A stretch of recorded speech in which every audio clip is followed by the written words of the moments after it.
Right. So Buddha's saying, that these neuroses in the mind, this is the unique approach of the Buddha. It takes a while to hear it. That all these delusions, these neuroses, have this particular function of causing the world out there and ourself and everything to appear wrongly to us. We get that concept. You know, if you've got, you know, if you're colourblind, it's clear that blue will appear red to you. There's a saying. It's kind of clear that what's out there isn't in sync with what you're seeing. That's the point. Not just occasionally, not just in a hippie-trippy way, but literally, technically, this is the essence of the view in Buddhist psychology. And this is why we suffer. It might not appear evident that we suffer for this reason, but once the more we understand it, the more it seems a lot, we can see the logic of it. This is the point. So these delusions, again, they cause two things. One, they're intensely disturbing. Two, because they cause the person, the thing, the event, the thing, whatever, to appear wrongly back to me in a distorted way based on my own projection. Projection, Buddha would have liked that phrase. then because it's so habitual, I never for 1 millisecond realise my mistake, because it's so long. The mistake is so constant, you know. So if you're colourblind, a simple example, if there's something wrong with your eyes and red appears blue to you, let's say in your whole life no one's ever pointed at it, no, in your whole life you've only ever seen it the wrong colour. Well, clearly if no one ever points it out to you, you'd never know you made a mistake, would you? You just would never think of it. So it's natural, you just assume what you're seeing is true. So this is why even you can see simply why you suffer. If you think, okay, if that's red, if that's, okay, here we have blue, the blue thermos, and it appears red to me. It appears red to me, and you say to me, pass me the blue thermos. I'll say, I only have a red one. Then we'll have a fight. Because I believe in my view, and you've got the right view. But that's why we argue. You know, at least if we say 1 + 1 is 2, there's no war about that. There's no option, or maybe it's 3, you know. But when it comes to emotional things, this is Buddha's point, attachment, anger, ego grasping, all the neuroses, all the painful states of mind, they're painful, but they have this function because they are deep in our bones, they are conceptual stories, and this is hard to see initially. We only notice the emotional component, but they're based on conceptual stories deep in our bones and that are ancient within us. So long there that things appear wrongly to us. We never notice the mistake. So in one sense what Buddha's saying is, no, not in one sense, he's literally saying that what exists out there isn't what we see. Therefore there's this disconnect between how things exist and how we see things. I mean, it sounds pretty abstract, but it's across the board. That's what he means by being in samsara. So this delusion we're discussing here is the root neurosis, the deepest, most primordial, therefore extremely, almost impossible initially to even identify. It's fairly reasonable, we can argue, that if I'm attached to chocolate cake, which means attachment in my mind makes the cake look more delicious than it really is. We can understand that intellectually. But this ego grasping is a much more primordial misconception. What it causes is the delicious chocolate cake to appear to be inherently delicious. And that's when we get, oh, what? You know, get confused. Okay, the big word here to understand is the word independent and dependent. It's massively important to understand Buddha's wisdom teaching. So like I said, conventionally, the way things exist is interdependently, in dependence upon this and this and this and this. So the second one we're going to look at here, this little scenario I'm going to do, leave the thermos, it's fine, is look at the second level of dependent arising, that everything exists in dependence upon its parts. That's the concept. So now, we'll do the silly thing. I will say to you, I have a table, a thermos and a cup. So like we just discussed, pretty quickly, you're going to look over here, hear the English words, you know the meaning, you'll use your discrimination, your attention, you'll listen to that, and you'll go, yep, she's right. She does. So now let's do an analysis of this. How many phenomena altogether did I mention in that statement? I have a table, a thermos and a cup. How many phenomena did I mention? 4. Good. Say them. Just say them. I. Table, thermos. Thank you very much. So we all agree, right? Good. So simple. Wow. Easy. Wisdom. You know, that's fantastic. Now we look at this point. Now we go to the point. Do you agree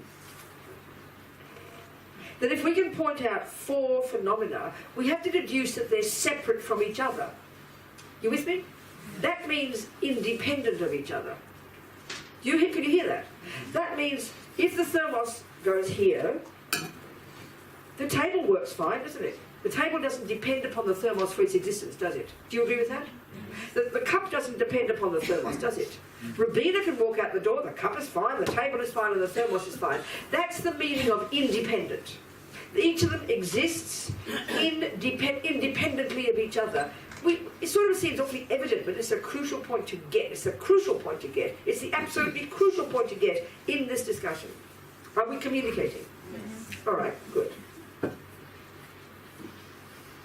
Now I will tell you that I have a nose, a hand, and a foot. Okay? Right? Foot? Agree? Hand, nose. Okay, you agree? Okay. Now again, just to be clear, how many phenomena did I mention? 4. Sam? I, hand, nose. Thank you very much. Now we have to have exactly the same discussion.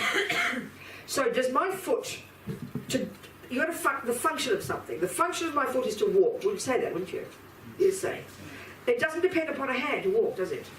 Do you agree with that? Yeah. So they do function independently of each other. Do you agree with that? Yeah. So my foot does not need a hand to function. So they're independent phenomena. They can exist independently. Good. So there's my foot. There's my hand. It does not need a foot to function, does it? And my nose, to snort all the time, does not need a foot or a hand, does it? Do you agree? Do you agree? Now the question. If there is, we said 4 phenomena. So we now have to point out the 4th phenomenon, the eye, that does not depend upon the hand, that does not depend upon the nose, does not depend, that exists independently of the nose, the hand, the foot, and indeed all the other bits and pieces. Buddha says we believe there is an I that is independent of the other parts. We act it, we speak it, we totally believe it, and he simply says there isn't. But we primordial and completely believe there is, and he says this is not the deepest mistake, but it's a massive, huge lie, and this is why we suffer. So try and point out where you think this piece is. Now the Christians say there is a piece, and they call it the soul. The Muslims say there is a piece. You Jews, I never know, but let's assume you think there's a soul. I don't know until you tell me there isn't. Get my point now. There's body, mind and soul. People talk about a body, mind and a spirit, but there is indeed a separate component. Well, all Buddha says is he's not trying to be an atheist or anything. He's not trying to be rude, He just says you don't need this extra piece. And the real point is, when you do the analysis, which takes a long time, he's saying, this is the point now. Sorry, I'm sniffing, and she gave me this and I haven't used it yet. Forgive me. I have to sniff again.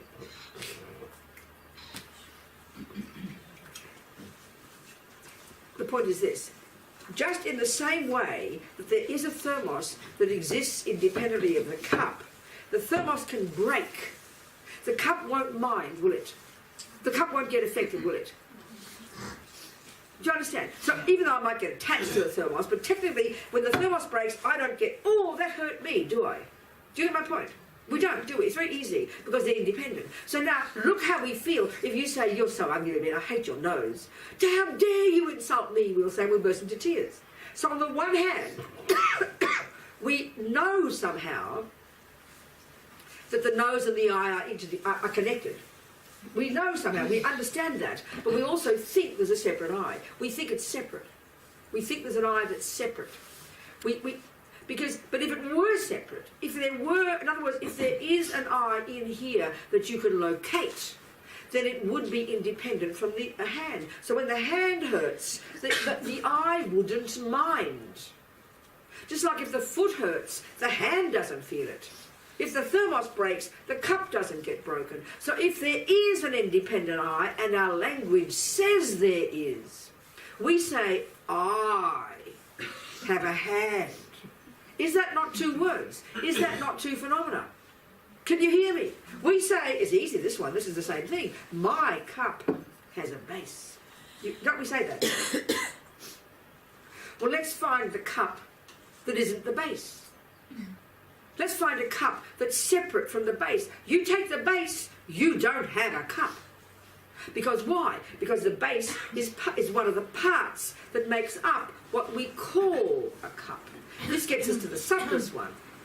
The cup is merely the name we give to all the bits and pieces. That's what Buddha's saying. But we think there's a little I-ness in there. We think there's a cup-ness in there that is separate from the handle, the base, and the sides, and the printing, and the. We believe it. We feel it. We say it. Our language expresses it. Because if I have a hand, we just stated two phenomena. So if that's a true statement, you have to point out two phenomena that are independent of each other. So which piece in here is the I? Now be brave now and make some suggestions. What do you think the I is? Where is the I that we believe is real? That we feel is around about here, that's unhappy, that gets depressed, is injured, is jealous, is not fair and poor me, or is fat and thin, or this or that. It's the central player in our head. And we assume because we say the word I, we're referring to something completely delusional, Buddha says. Thank you, Robina. So any suggestions? Yes? How about like we say the Milky Way? We refer to a group of things. Oh, that's right. So I would say Robina, and I would refer to your mind, your body. So are you saying that the I is the whole group? Yeah. Okay, it's the same as the group. Yeah. So therefore, you'd say the I is the mind, and the I is the foot. Is They're the parts. plus the mind. Okay, good. Okay, so good. If my I is the mind, but then I say the words I have a mind. But if they're the same, why would I say I have a mind? Oh, I has an I. How silly. You've got to make up your mind. Because if you say I and mind, there's two separate phenomena. They can't be the same. They can't be the same, logically. You just have one thing. It either have one or more than one. That's it. Can you hear that? Think of it. It's one of the logical arguments to prove it can't be all the bits to people. It's one of the feeling we either have is there's an I that owns everything, or the I is everything.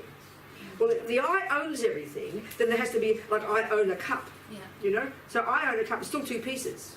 And still, even though I'm attached to my cup, if it breaks, I don't get cut. So if there is an I that's separate, it has to be standing alone that watches the hand get hurt. And we wouldn't say I get hurt, because the I didn't get hurt, the hand got hurt. But we say I got hurt, because we do know they are connected. And so and the Buddha's, this is where the tricky part, the part that is the trickiest. When we hear there is no separate I, we just hear nihilism. Oh, well, there's no I, you might as well kill yourself. And then, then we hear dependent arising, and Buddha says there is an I, but a dependent arising I, and we can't hear these two, and this is something that's the biggest problem for us. Because there is an I, Buddha says, but not the way we think. And it's, as Lama Zopa says, when you realise emptiness, it's as if there's no I. But there is. But what does exist is so subtle, it's as if there isn't. And this is meant to be literally how the yogis experience. So there's never contradiction, And the Buddha says at the moment we have these two extreme views. As soon as we hear the Buddha say there is no I from its own side, we become nihilistic. We instantaneously hear, okay, there's no I, instantaneous. We become nihilistic. Too extreme, wrong view. And as soon as we hear there is an I that does exist independence upon this and that, we go, oh, thank God there is one after all. Grasp. And we over-exaggerate. So here we under-exaggerate, here we over-exaggerate. The middle way is between these two, where they come together. The dependent arising is the flip side of emptiness. So we have to train our mind to think this first intellectually, but to then, of course, understand it intellectually and then experientially in meditation. You know? Yeah. Yeah. Is it correct is it the right understanding there is an I, but we can't find it? No. If there is an I, you could find it. Conventionally, you say If there is an I, conventionally or ultimately, you would find it. There isn't. So there is what we're looking for, you see, when we say that word, what's implied in that, we don't realise that, is an I that's independent. So no, there is no I that's independent, but there is an interdependent I, and it's not trying to be tricky. It's have to learning how to understand that, but we can't pin it down. Nothing. It's like nothing can be pinned down. That's the way to say it. And our ego grasping, this ignorance, believes that everything has this rigid, definite, solid, concrete, set in stone kind of existence. And Buddha says nothing can exist like that. The mistake is so deep, we don't notice it's a mistake, in other words. It's so primordial. Yes? What is the damage? The damage is suffering, harming others. Why? Because it's a mistake. We discussed that. We discussed that in Tel Aviv. Because it's a lie. In what way does it make me a damage? And what will I gain if I? Because you have because these delusions believe in things that don't exist, and so we expect. Like I said to you about the 5 shekels. If you've got a 5 shekel note, but you believe it's 500, the reality is not in sync with your view. So every time you go to spend it, you will get disappointed. So every time you believe the cake will make you happy because of attachment, you will get disappointed because it won't make you happy. That's the reason why we suffer, because the thoughts we have aren't in sync with reality. Please refer to the I. What will I gain if I accept this concept? You won't gain anything if you accept the concept, but if you take it on board as your hypothesis and begin to think about dependent arising, and through experience in meditation, the result will be you will go beyond fear, you will only be joyful, you will never have anger or depression or jealousy or unhappiness or anxiety again, you'll have extraordinary qualities, you'll be infinitely compassionate, you won't get, you'll be extraordinary, marvellous, wise, compassionate person.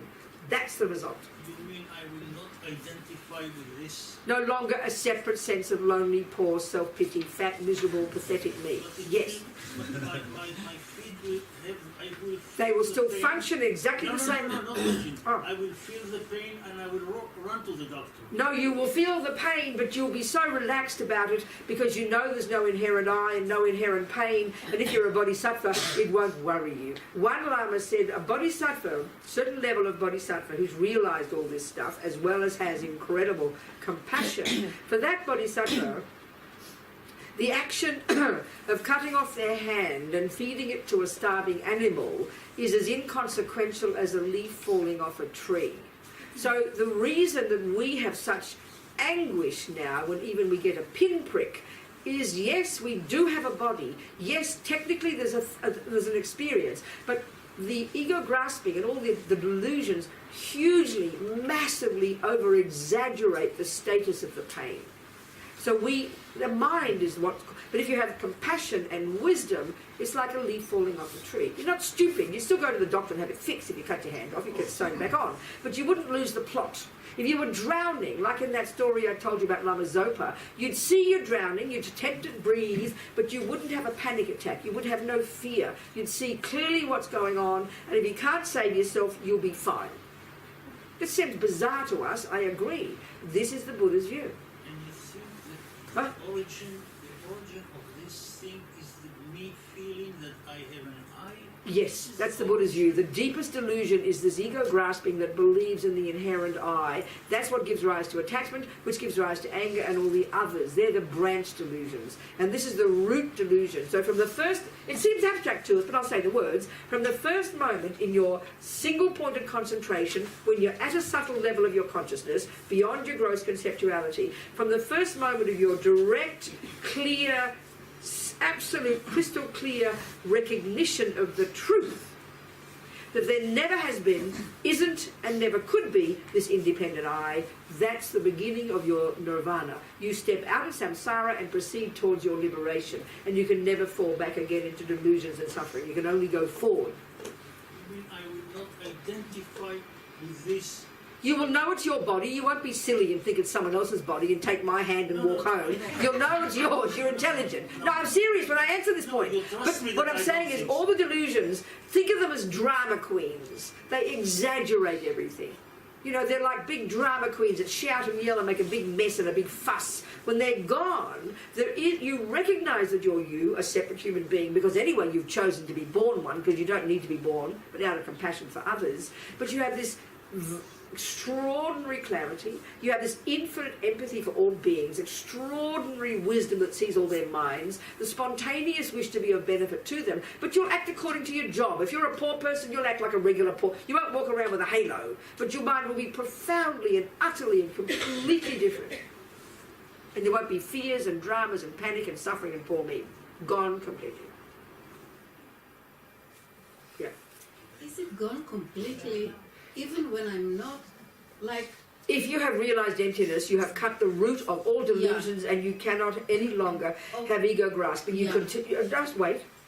You've got more work to do to finish the job, but you can't go back. You can't lose that realisation. Hang on a second. And this realization can come like these years or only after eons, like you say, because I want the special... If you're in grade 27 of music, then you'll be able to get to grade 28 in 1 minute. But if you're only in grade 1, it'll take you a long time. So it depends on where you're at. It's not set in stone. Okay, so about pain. When I'm being a mother, when one is... Darling, what's the question? Yeah, I understand. The question is, if one of my children is suffering, I suffer a lot more. Yeah, that's called attachment. That's because of attachment. Okay, so that's the answer. But question. this can, and I recognize and I see that it's lessened, but I can really be... Sangye, Buddha, the end result. Sang implies that Buddha, this is his methodology, he's telling us he achieved this, totally removed from his mind all pollution, all delusions, all ignorance, all nonsense, all attachment. And second, has developed to perfection all goodness. That's the point to think about. That's the goal. That's what he's saying. Yeah. It's a relative truth. It's not a truth, actually. It's you say the lie, or we manipulate our life somehow. And if the ultimate truth is true, why have to search for the middle way? I would think that the ultimate truth would be better. That's an interesting point. It's a very interesting point. His Holiness Dalai Lama, he said, the real premise about emptiness is that things aren't empty of the I isn't empty of inherent existence because you can't find it, which is what we've just stated here. It's because it's a dependent arising. So they say when you really realise finally everything to be realised, you will realise emptiness, and then you will realise dependent arising. So the two truths are inseparable. You've got to have both. The two truths, because emptiness implies dependent arising, and dependent arising implies emptiness. So the ultimate is implicit in the dependent arising, and emptiness is implicit, and they're implicit in each other. You can't separate them. In other words, very simply, dependent arising is that the I exists in dependence upon this and that. Emptiness says there is no independent this and that. So they're saying the same thing different ways. And that's the key way Tsongkhapa talks, to put the two truths together. They find it in the middle way. So right now we have two extreme views. There is nothing, there is something. We're like mad sailors, drunken sailors going between the two truths. When we realise reality, these get the true truths get closer until eventually when you're finally a Buddha, you've got the middle way, which is there's no longer a separate sense of I. There's no longer subject-object. There's no longer, talk about objectless meditation. There's finally no longer subject-object. Finally, the last one to go is that, they say. It's no longer a separate sense of I. And that implies depending on... Yes, Betty, yes. Yeah. What do you mean by saying there is no longer subject, object, No longer this dualistic one of me and you and this and that and up, all this, that kind of talk. It sounds a bit kind of yogi in concept and wishy-washy, but it's not meant to be. So, on one hand, I will not walk away with your hand, That's right. although... Conventionally, there is you and there is Robina. Betty and Robina conventionally are two separate people, but if you are Buddha and I'm a Buddha, it's as if we're both the same mind and we're play acting being separate people. That's all. You're play acting it. And that's the ultimate truth. No. The ultimate truth is that nothing has an inherent nature. The relative truth is that everything exists interdependently. And the consequence of that is this, when you finally realise, is this experience. Another way to put it, cosmic, it sounds cosmic. Another way to put it, when your mind has become a Buddha's mind, there's no longer, it's as vast as space, as I said to Abraham. It pervades wherever there is existence. It can't not. It's not physical. It's no longer held back by anything. Delusions are what keep us stuck in this body. When there's no longer delusions, your consciousness, which is not physical, necessarily pervades wherever there is existence, necessarily knows that which exists as it exists. When it comes to sentient beings, it's as if your own, the sense the empathy, it's as if your mind is, it's as if you encompass every being in the universe. In other words, when you realise emptiness and have got bodhicitta, it's not as if you disappeared, you become the opposite. You're as big as the universe. Every sentient being is as if they're you. You see their minds perfectly. You know exactly how to benefit them. You'll spend eons manifesting in this body and that to help every sentient being based on the wisdom that sees their mind, never giving up on this infinite compassion. So it's as if you're as big as the universe now. You could sort of talk loosely, say that. You will still have a body. You will choose to take countless bodies to help poor old peanuts like you and me, or like me. Because I can't communicate. That's why the concept of God, and you know, the Jews and the Muslims don't like the images, because you start thinking you are adoring an image. So then you just have to adore God. Non-manifest, isn't it? Unmanifest, all-knowing, compassion, energy. That's the Christian view too. That's the Buddha's view too. That's the Dharmakaya. That's absolute Buddha. That's the pure, unmanifest, all-knowing Samadhibhadra.